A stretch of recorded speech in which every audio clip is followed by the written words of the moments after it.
Assalamualaikum warahmatullahi wabarakatuh. Anak-anak, berjumpa lagi dengan saya, Bapak Dwiendarto.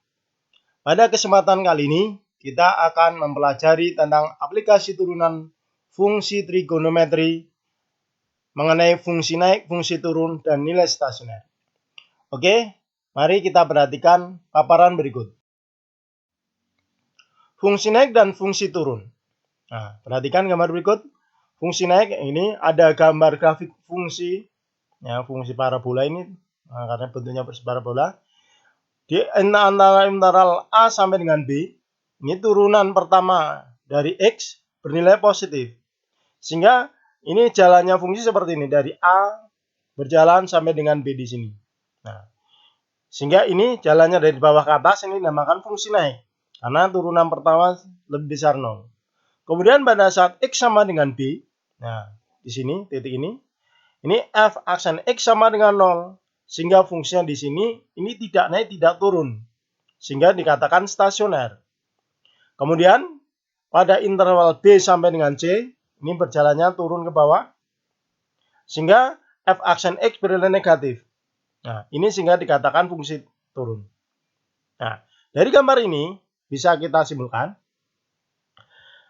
fungsi f dikatakan naik jika turunan pertama dari X bernilai positif atau lebih besar 0. Nah, ini terjadi pada interval X lebih besar A kurang dari B. Yang kedua, fungsi f dikatakan turun jika turunan pertama dari X kurang dari 0. Ini terjadi pada interval X lebih besar B kurang dari C. Dan yang ketiga, fungsi f dikatakan stasioner atau tetap jika f aksen X sama dengan 0. Nah, ini terjadi pada saat X sama dengan B. Oke, untuk memperjelas pemahaman kalian, kita perhatikan contoh soal berikut. Contoh 1.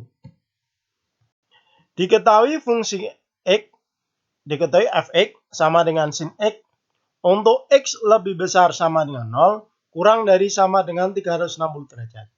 Nah, tentukan interval fungsi naik, interval fungsi turun, dan stasioner. Oke, kita bahas. Fx sama dengan sin X. Maka f aksen X sama dengan cos X. Nah, sekarang kita cari titik pembuat 0. F aksen X sama dengan 0. Kita masukkan f aksen itu sama dengan cos X, sehingga cos X sama dengan 0. Nah, dari sini kita cari cos berapa yang ketemu 0. Sehingga ini kita dapatkan cos X sama dengan cos 90. Karena cos 90 sama dengan 0. Tidak merubah nilai. Nah, di sini kalian ingat-ingat persamaan fungsi trigonometri. Atau persamaan trigonometri. Bentuk kosinus. Misalnya ada dua. Yaitu X1 sama dengan 90 plus K kali 360. Kita ingat kosinus positif kuadran 1 dan 4. Ini 90 kita anggap di kuadran 1. Yang di kuadran 4 berarti ini tinggal dikasih tanda negatif. Negatif 90 derajat plus K kali 360 derajat. Nah, kemudian kita cari nilai X1 dan X2 dengan cara jalankan, kita ganti nilai K-nya. K sama dengan 0. Berarti kita dapatkan X1 sama dengan 90 derajat. X2-nya sama dengan negatif 90 derajat. Ini tinggal diganti angka 0. Kemudian K sama dengan 1. Berarti X1 sama dengan 90 derajat plus 1 kali 360 derajat. Kita dapatkan 450 derajat. Kemudian X2 negatif 90 derajat ditambah 1 kali 136 derajat sama dengan 270 derajat. Nah, di sini kalian ingat bahwa X itu syaratnya paling kecil 0 derajat, terbesar 360 derajat. Sehingga X2 sama dengan negatif 90 derajat dan X1 sama dengan 450 derajat ini tidak berlaku. Sehingga titik pembuat 0 X yang berlaku adalah 90 derajat dan 270 derajat. Nah, sehingga kemudian titik-titik pembuat 0 ini kita letakkan dalam garis bilangan. Nah, kita buat garis bilangannya. Sudutnya kita letakkan 0 derajat, 90 derajat, 270 derajat, dan 360 derajat. Nah, sehingga garis bilangan ini sekarang terbagi menjadi tiga interval. Ya, interval 0 sampai dengan 90, 90 sampai dengan 270 derajat, dan 270 derajat sampai dengan 360 derajat. Nah, kemudian dari sini kita uji, kita ambil sembarang titik. Misal kita pilih di interval ini. Nah, di sini ada sudut. Kita pilih yang istimewa aja. Misalkan pada saat X sama dengan 30 derajat, berarti ada terletak di antara ini. Kita masukkan dalam turunan pertamanya. F aksen X sama dengan cos X. Sehingga turunan pertama di X sama dengan 30 derajat sama dengan cos 30 derajat. Cos 30 itu sama dengan setengah akar 3. Nah, setengah akar 3 ini bernilai positif. Sehingga pada interval 0 sampai dengan 90 derajat, di sini daerahnya kita tandain positif. Kemudian 90 derajat sampai dengan 270 derajat, ini tandanya kita kasih negatif.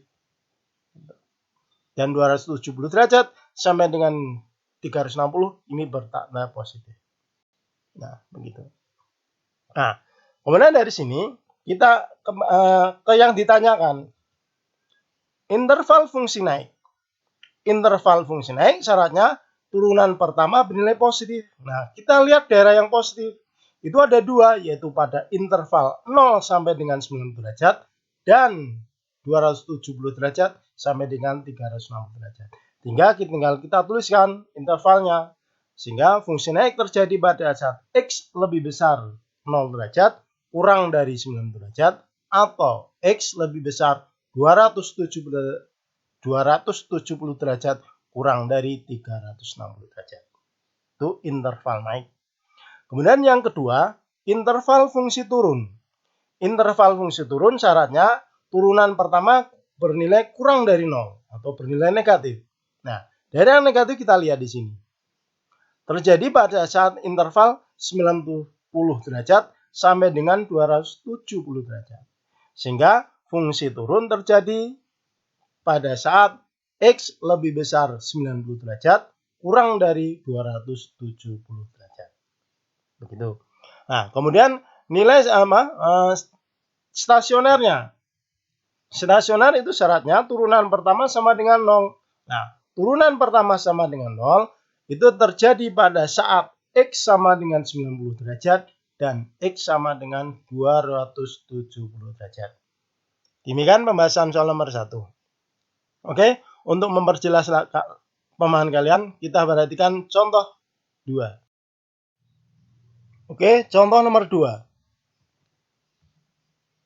Diketahui fx sama dengan x plus cos 2x untuk x lebih besar 0 kurang dari 180 derajat. Yang tentukanlah interval fungsi naik, interval fungsi turun, dan stasioner. Oke, kita bahas. Fx sama dengan x plus cos 2x. Maka turunannya adalah f aksen x sama dengan turunan x1, turunan cos 2x negatif sin 2x, turunan 2x sama dengan 2. Sehingga turunan pertama sama dengan 1 min 2 sin 2x. Kemudian kita cari titik pembuat 0. F aksen x sama dengan 0. Sehingga kita dapatkan 1 min 2 sin 2x sama dengan 0. Pindah satu ruas yang lain ini. Sehingga kita dapatkan berubah menjadi positif 2 sin 2x sama dengan 1. Sehingga dari sini kita dapatkan sin 2x sama dengan setengah. Ini kita pindah ke sini. Nah, menjadi penyebut. Nah, sekarang kita cari sin berapa yang ketemu setengah. Nah, sehingga kita dapatkan sin 2x sama dengan sin 30 derajat. Nah, kemudian persamaan trigonometri bentuk sinus. Kita dapatkan 2x sama dengan 30 derajat plus K kali 360 derajat. Sehingga X sama dengan 15 derajat plus K kali 180 derajat. Ini untuk yang di kuadran 1. Karena sinus positif 2 di kuadran 1 dan kuadran 2, maka yang di kuadran 2 adalah 2X sama dengan 180 derajat kurangi 30 derajat. Ditambah K kali 360 derajat. Ini kita sederhanakan sehingga kita dapatkan 2X sama dengan 150 derajat plus K kali 360 derajat. Kita bagi menjadi 2 sehingga kita dapatkan 75 derajat plus K kali 180 derajat. Nah, kemudian dari sini kita cari nilai X-nya, kita jalankan K sama dengan 0.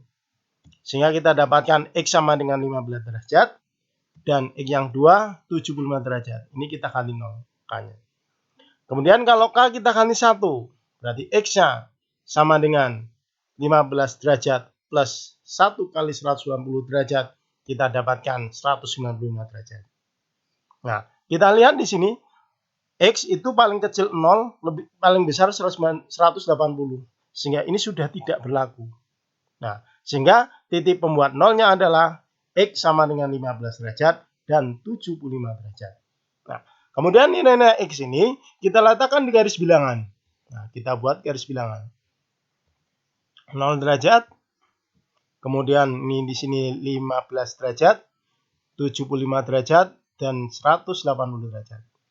Kemudian kita uji, ya, dari kita cari sudut yang istimewa terletak di mana. Nah, di interval yang kedua sini ada sudut istimewa. Misalkan 30 derajat, kita pilih 30 derajat. Kita masukkan pada turunan pertamanya, f aksen X sama dengan 1 kurangi 2 sin 2X. Sehingga turunan pertama di X sama dengan 30 derajat, sama dengan 1 kurangi 2 sin 60. Karena 2X ini kalikan sehingga kita dapatkan 60. Kemudian kita dapatkan nilainya 1 kurangi akar 3. Akar 3 itu dari mana? 2 kali setengah akar 3. Sehingga kita dapatkan nilainya. Nah, 1 kurangi akar 3 itu nilainya kira-kira 1,7. Sehingga 1 kurangi 1,7 kita dapatkan negatif 0,7.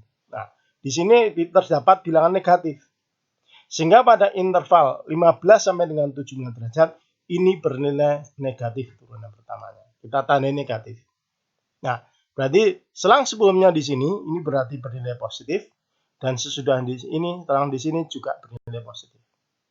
Nah, kalau sudah demikian, sekarang kita ke yang ditanyakan. Yang pertama interval fungsi naik.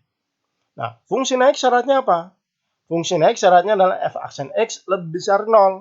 Nah, lebih besar 0 berarti adalah positif. Nah, daerah yang positif itu ada dua, yaitu di sini dan di sini. Di interval 0 sampai dengan 15 dan 75 sampai dengan 180 derajat. Sehingga bisa kita tuliskan X lebih besar 0 derajat kurang dari 15 derajat atau 75 derajat. Ulang lagi, atau X lebih besar 75 derajat kurang dari 180 derajat. Itu interval naiknya terjadi pada ini. Nah, kemudian yang B, interval fungsi turun. Interval fungsi turun syaratnya adalah f aksen X kurang dari 0. Kurang dari 0 berarti itu adalah negatif. Nah, daerahnya di sini. Nah, antara 15 sampai dengan 75. Sehingga bisa kita tuliskan X lebih besar 15 derajat kurang dari 75 derajat. Kemudian yang ketiga, stasioner. Stasioner terjadi jika turunan pertama sama dengan 0. Sehingga nilai stasioner terjadi pada saat X sama dengan 15 derajat dan X sama dengan 75 derajat. Demikian pembahasan kita tentang fungsi naik, fungsi turun. Selanjutnya kita lanjutkan yang kedua, kita bahas nilai stasioner. Nah, nilai stasioner, perhatikan. Fungsi f dikatakan stasioner jika turunan pertama dari X sama dengan 0. Nah, ini kita perhatikan, ini ada di kesimpulan nomor 3 di awal tadi. Nah, Y sama dengan fx1. Ini kita namakan nilai stasioner. Kemudian ada titik x1, fx1 disebut titik stasioner. Nah, dari sini nilai stasioner ini, nah ini nilai stasioner ini, nah ini nilai stasioner nanti kita bagi menjadi dua. Ada maksimum, ada minimum. Titik stasioner nanti terbagi menjadi 3. Oke, kita bahas yang pertama jenis stasioner. Yang pertama, jika arah tidak berubah, artinya turunan pertama dari A kurang dari 0 dan turunan pertama dari B kurang dari 0. Atau turunan pertama dari A lebih besar 0 dan turunan dari B lebih besar 0. Maka titik stasionernya pada saat X1 lebih besar A kurang dari B, X1, fx1 disebut titik belok. Ini titik stasioner namanya titik belok. Kalau berlaku seperti ini. Kemudian yang kedua, jenis yang kedua, jika arahnya berubah, maka X1, fx1 disebut titik balik. Nah, titik balik itu ada dua. Jika turunan pertama dari A kurang dari 0 dan turunan pertama dari B lebih besar 0, maka X1, fx1 disebut titik balik minimum. Kemudian yang kedua, jika f aksen A lebih besar 0 dan f aksen B kurang dari 0, maka X1, fx1 disebut titik balik maksimum. Oke, untuk memperjelas kalian pemahaman tentang nilai stasioner, perhatikan contoh berikut. Oke, kita perhatikan contoh soal berikut. Diketahui fx sama dengan cos 2x dengan x lebih besar 0 kurang dari 360 derajat. Nah, yang tanyakan adalah titik stasioner dan jenisnya. Pembahasannya, fx sama dengan cos 2x, maka f aksen x sama dengan turunan cos 2x itu negatif sin 2x, turunan 2x sama dengan 2, sehingga f aksen x sama dengan negatif 2 sin 2x. Kemudian titik pembuat 0, f aksen x sama dengan 0. Sehingga kita dapatkan min 2 sin 2x sama dengan 0. Sehingga kita dapatkan sin 2x sama dengan 0. Nah, dari sini kita cari sin berapa yang ketemu 0. Sehingga kita dapatkan sin 2x sama dengan sin 0. Nah, kita buat persamaan, kita selesaikan persamaannya. Hasilnya adalah 2x sama dengan 0 derajat plus k kali 360 derajat. Sehingga x1 sama dengan 0 derajat plus k kali 180 derajat. Ini kita bagi dua. Nah, ini penyelesaian yang pertama. Penyelesaian yang kedua, 2x sama dengan 180 derajat plus k kali 360 derajat. Nah, ini karena sin 180 derajat juga sama dengan 0. Nah, sehingga kita rubah simetri. Sehingga dari sini kita bagi dua, sehingga x2 sama dengan 90 derajat ditambah k kali 180 derajat. Nah, kemudian kita jalankan untuk k sama dengan 0. Sehingga x1 kita dapatkan sama dengan 0 derajat. X2 sama dengan 90 derajat. Kemudian k sama dengan 1. X1 sama dengan 180 derajat. Nah, ini kita ganti angka 1. Gitu. X2 sama dengan 270 derajat. 90 derajat tambah 180 derajat. Nah, ingat di sini batasannya antara 0 sampai dengan 360 derajat. Sehingga titik pembuat 0-nya yang berlaku adalah 90 derajat, 180 derajat, dan 270 derajat. Ini 0 tidak ikut karena X lebih besar 0. Nah, kemudian titik pembuat 0 ini kita letakkan dalam garis bilangan. Nah, kita buat garis bilangannya dulu. Nah, kemudian kita letakkan sudutnya 30 derajat, 0 derajat, 90, 180, 270 derajat, dan 360 derajat. Nah, sehingga garis bilangan ini terbagi menjadi 4 bagian. Nah, kemudian kita pilih salah satu bagian, kita cari sudut yang istimewa. Misalkan, kita tentukan X sama dengan 30 derajat. Itu adalah pada bagian antara 0 sampai dengan 90 derajat. Kemudian nilai ini kita masukkan dalam turunan pertamanya. F aksen X sama dengan min 2 sin 2X. Sehingga turunan pertama di X sama dengan 30 sama dengan negatif 2 sin 60 derajat. Ini 60 dari 2 kali 30. Masukkan. Sehingga dari sini kita dapatkan negatif akar 3. Nah, negatif akar 3 ini bernilai negatif. Sehingga daerah yang tadi kita pilih X sama dengan 30 derajat itu terletak di sini. Ini kita tandai negatif. Nah, ini. Terus daerah sini kita tandai positif. Terus selanjutnya ikuti. Ini juga positif. Nah, sehingga pada interval 0 sampai dengan 90, karena ini bernilai negatif, berarti fungsi di sini dikatakan mengalami fungsi yang turun. Nah, ini turun, ini pertama positif, di sini fungsinya naik. Nah, kemudian di sini negatif, berarti ini fungsinya turun. Kemudian ini positif, berarti ini fungsinya naik. Nah, kemudian kalau sudah kita sekarang mencari nilai stasionernya. Ya, nilai stasionernya titik pembuat 0 ini kita masukkan dalam fungsi fx. Ya, fungsi fx sama dengan cos 2x. Nah, titik pembuat 0-nya x sama dengan 90 derajat. Berarti f 90 derajat sama dengan cos 180 derajat sama dengan negatif 1. Kemudian X sama dengan 180 derajat. Berarti F 180 derajat sama dengan cos 360 derajat sama dengan 1. Kemudian yang ketiga, X sama dengan 270 derajat. Berarti F 270 derajat sama dengan cos 540 derajat sama dengan negatif 1. Sehingga titik 90 derajat, 1. Nah, berarti di sini ini. Nah, ini berarti karena ini turun kemudian bernilai negatif, ini positif. Berarti di sini namanya titik balik minimum. Kemudian 270 derajat, negatif 1. Ini di sini. Berarti ini juga titik balik minimum. Sehingga bisa kita tuliskan 90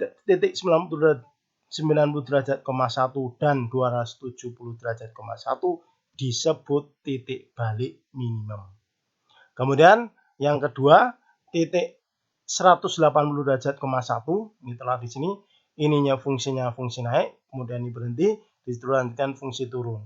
Sehingga titik 180 derajat, 1 disebut titik balik maksimum. Demikian anak-anak pembahasan kita materi tentang nilai fungsi naik dan fungsi turun serta nilai stasioner. Semoga tayangan ini bermanfaat bagi kalian.